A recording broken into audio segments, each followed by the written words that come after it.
Hello friends, welcome to Creative Medicine. In this lecture, we will learn about.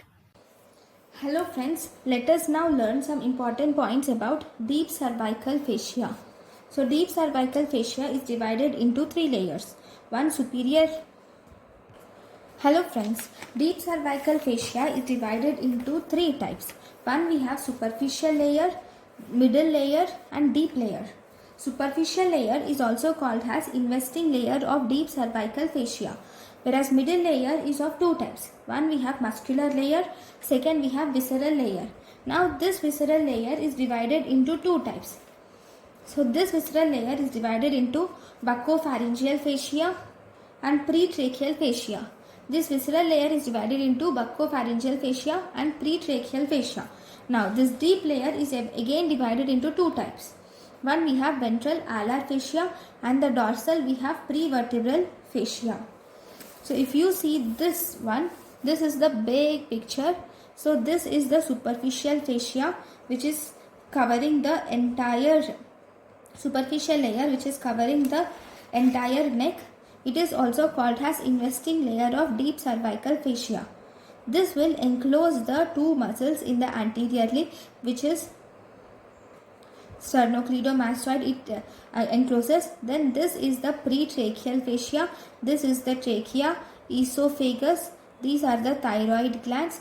This is the carotid structures, which is internal common carotid artery, internal jugular vein and the vagus nerve.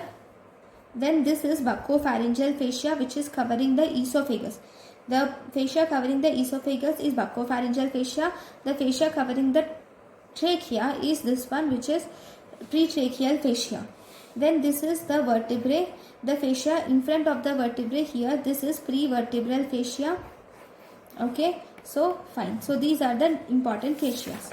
So if you see the investing layer of deep cervical fascia, it is present in the roof of the posterior triangle and it has a capsule which is the parotid gland. It will form the capsule of parotid gland and submandibular gland, and this will enclose two spaces. One, above the clavicle we have supraclavicular space. The other is present above the sternum, which is suprasternal space. This supraclavicular space contains the external jugular vein and supraclavicular nerve. Supraclavicular space contains external jugular vein and the supraclavicular nerve, whereas suprasternal space of Berne contains sternal head of sternocleidomastoid, interventricular ligament and also jugular venous sheath. Suprasternal space of Berne contains sternal head of sternocleidomastoid, intraclavicular ligament and jugular venous sheath. So this is about the investing layer of deep cervical fascia. Then in the middle layer of deep cervical fascia contains muscular layer, which encloses the infrahyoid muscle, and visceral layer, which has two parts. One, it has buccopharyngeal fascia. Second, it is pretracheal fascia. Buccopharyngeal fascia will cover the buccinator and the constrictor, whereas pretracheal fascia will split and encloses the trachea and the thyroid, and it will also thickens to form the berry ligament posterior. This pretracheal fascia, which is a deep cervical fascia, will thicken to form the berry ligament, and this ligament is responsible for the thyroid gland to move with deglutition.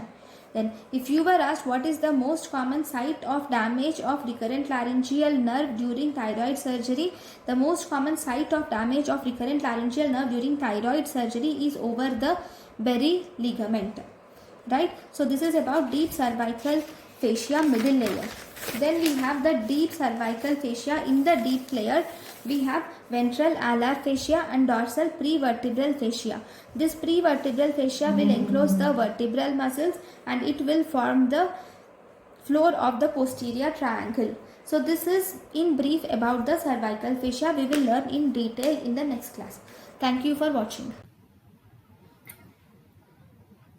Thank you and thank you for watching.